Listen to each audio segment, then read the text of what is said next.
I'm Dan Drake. This is Front Up on Geno TV and Channel 99. We have a special show this morning with Coach Ryder of the Nantucket Whalers football team and Jack Holgate, who is a junior, going to be the captain next year. You don't know yet? You're certainly going to be the quarterback next year. That's great. And you have just come off a very successful season, culminating in a victory. You want to tell us about that, Coach? Yep. No, we finished the season 9-2. We won our first playoff game against Cohasset. We had a big win week 6 versus Mashpee, and we finished it off with bringing the Island Cup home, winning on Martha's Vineyard for the first time in 21 years, and winning the game itself for the first time in 14 years. So very satisfying finish of the season, and it was a pleasure to watch these kids get better, work hard towards a common goal, and achieve that goal by beating the Vineyard last game of the year and finish the season strong.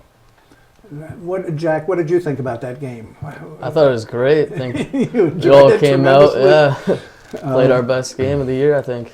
Was there a special thrill to this particular game? Oh, yeah. Why? Haven't done it in 14 years, just be the only team to do it. Amazing. And it was a blowout. Yeah, smoked them. What do you like about playing football, Jack? I like the contact. You do? Yeah. I like being able to hit people, hitting people, getting hit. That's interesting. Yeah. Coach, what is it about coaching that you enjoy? I just enjoy seeing the kids gel and come together during the year.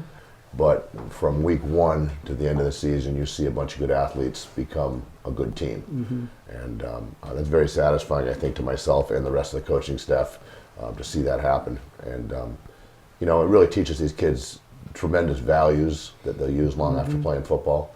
And I think that's the name of the game, is to teach them commitment and work ethic and accountability, teamwork, sportsmanship. Learning those are values they'll use long after they're done playing football. Sure.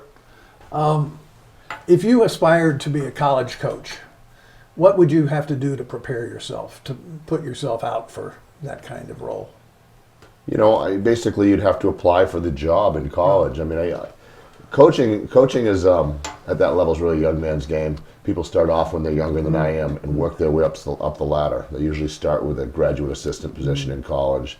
Then they move to maybe an assistant position role. Then maybe they get a position coach job over a period of so many seasons, so many years, and they work their way up the ladder. I mean, these guys that you see at big colleges probably played football, and the year after they were done playing college football, they went into a GA job, which is a graduate assistant job.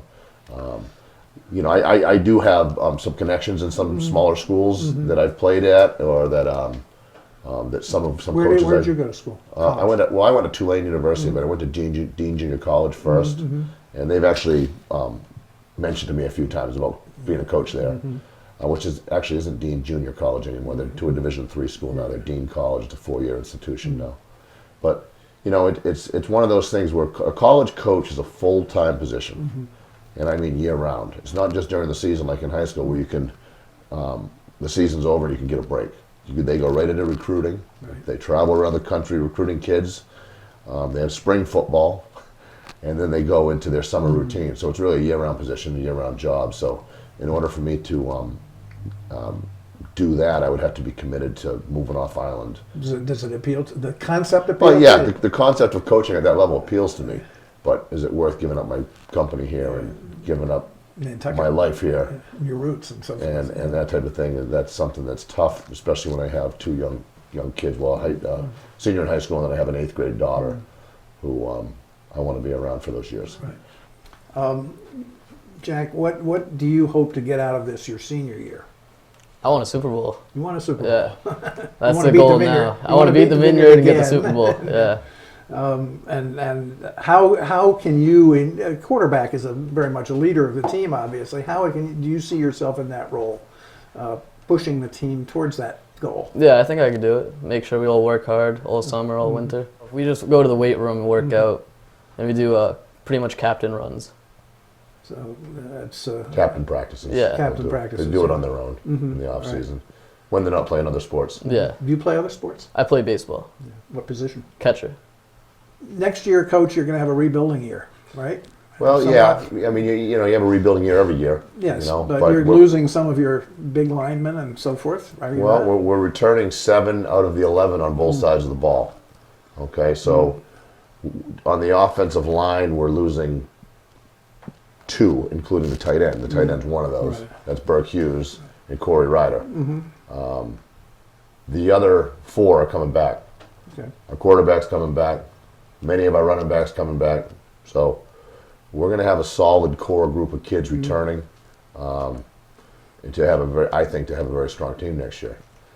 So How's the pool of talent coming up? I know at one time there was a concern that soccer would siphon kids off from the football program and so forth. Is that still a worry, or do you think there's enough now in the school? There are enough kids in the school to really make both work. Well, I think in any small school in this day and age, I mean, the Vineyard was proof of that last week. They didn't have a lot of numbers either. I think numbers are tough, and many kids have to play both ways. Right. Most of our team plays both ways. But I don't think we're necessarily losing football kids to soccer.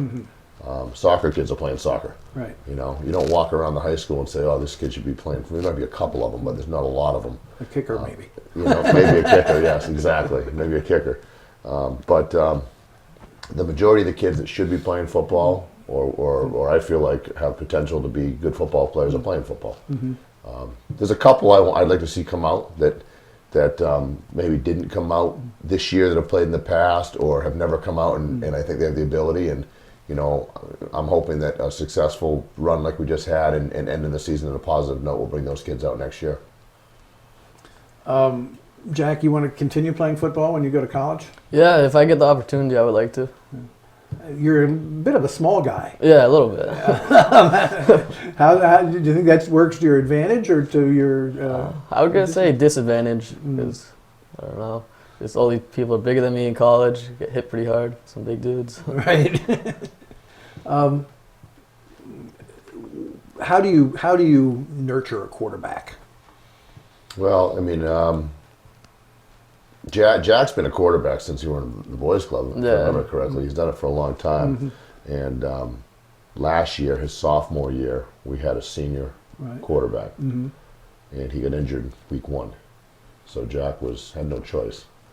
He stepped in the game, and he had to learn, and he had to learn quick, and he did a great job at that.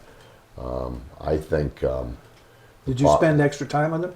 Yeah, we spend every day. We work with him. Yeah. We work with him on individual stuff, and then we kind of break it down where we start with individual work, and then we kind of do group work where he'll go with the receivers and the running backs and work on his throws and work on his passing. And he's the type of guy that has great work ethic.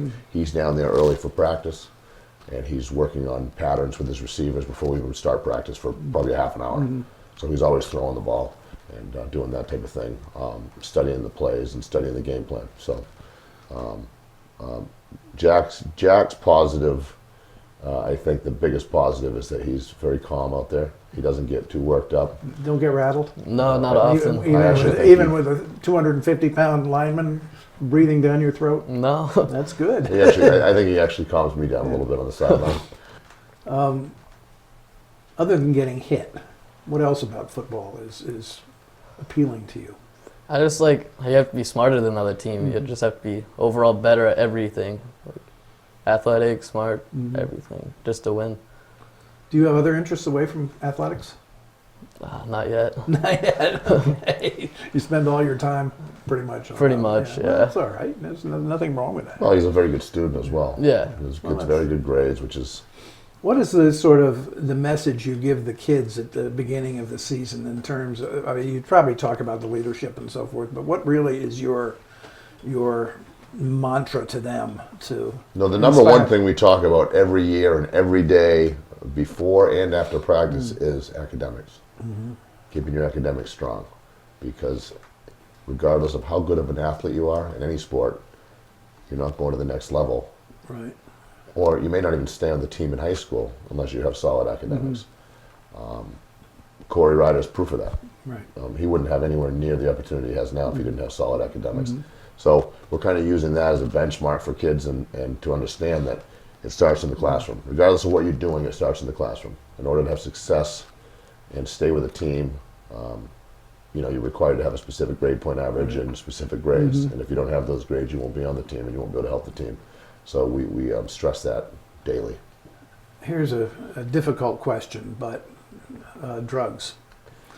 Yep. Obviously, there's a message to the athletes Yes. not to use anything like that. Yep. But is it a problem?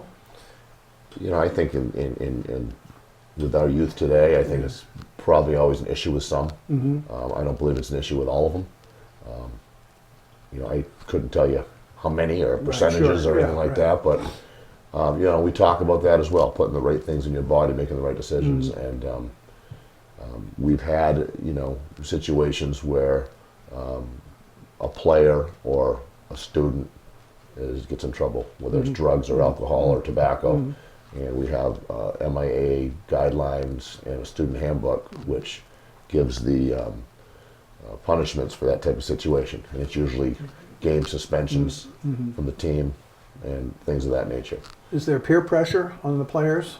No, I don't think so. No, to stay away from that. Oh, to stay away? Oh, yeah, definitely. Yeah. We don't want to ruin the season. One guy goes, could ruin it. Right. Coaching is part-time for you. It is. You do other things as well, I which do. almost everybody does on Nantucket. That's right. And what do you see your future as a coach? Well, as a coach, I love doing it. I love coaching. I love working with these young men, and I get a lot of satisfaction out of seeing them improve, in all those different areas we talked about. But I have to take this coaching job 1 year at a time. I do run a business on the island, and I have a family. But I hope to come back next year, and and I can't sit here and say I'm going to do it for the next 10 years. But 1 year at a time, I'm going to sit down with our athletic director, Mr. Maury, after the holidays, and we're going to talk about next year. And I hopefully I'll be back next year to continue and hopefully make another run at what Jack talked about, is getting that last goal that we didn't achieve, and that's getting to a Super Bowl. One more question for you, Jack. A little shorter perspective on the future. Week to week, you come out of a game, you're probably a little sore. What do you do to prepare for yourself to start really the training for the next week? Well, sometimes I ice on Sundays, just relax, not do too much on Sundays. Then Mondays, just run it all out. That's So about by it. Monday afternoon, you're ready to go again? Oh, yeah. Yeah, that's good. And we lift weights Yeah. twice a week during the season, which really helps with soreness. Right. And we do our conditioning run and different exercises on the field to get rid of the soreness, to at least expedite the process of eliminating the soreness from your body. So we're on a little bit of a routine when it comes to that and how we do that. Good. Well, thank you, Jack Holgate. Best of luck to you. I Thank hope you. we'll get you back next year at this time and talk about all the successes. Coach Brian Ryder, very thank you much. very much. Thanks. Enjoyed having you. Glad to be here.